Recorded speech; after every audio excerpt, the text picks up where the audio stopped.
Hi, this video tutorial I will cover JDBC statement. Here in left side you can see the Java application, right side you can see the database. Suppose Java application wants to communicate with the database. First Java application has to establish connection to the database, okay? And to establish connection to the database, Java application will use JDBC and JDBC driver, okay? And once connection is established using driver manager, from connection object we can get the statement object, okay?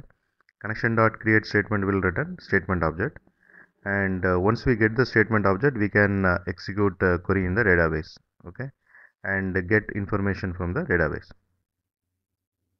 So basically statement object encapsulates a SQL statement which is then passed to the database, and the database will parse and compile and plan, and it will execute that SQL, okay?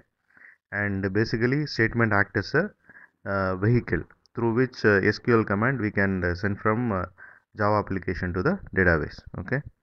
And from statement object we can get the result set object. So once you execute the query using statement dot execute query, we can get the result set object, and you can iterate the result set and get information of particular table from the particular database, okay?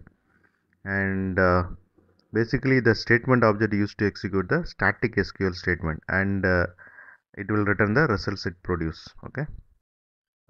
Here we can see some of the commonly used method of statement.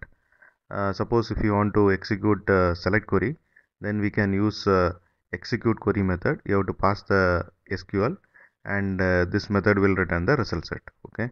And suppose if you want to execute query which will create the database and which will drop the database, or if you want to insert some record in particular table, and if you want to update some record in particular table, and if you want to delete some record from the particular table, then we can use execute update method, okay? You have to pass the SQL statement, and it will return number of records which has been affected, okay? And suppose if you want to execute a batch of SQLs, then we can use execute batch method. Suppose if you want to execute the queries that may return multiple results, then we can use execute method, and you have to pass the SQL, and it will return the boolean value, okay?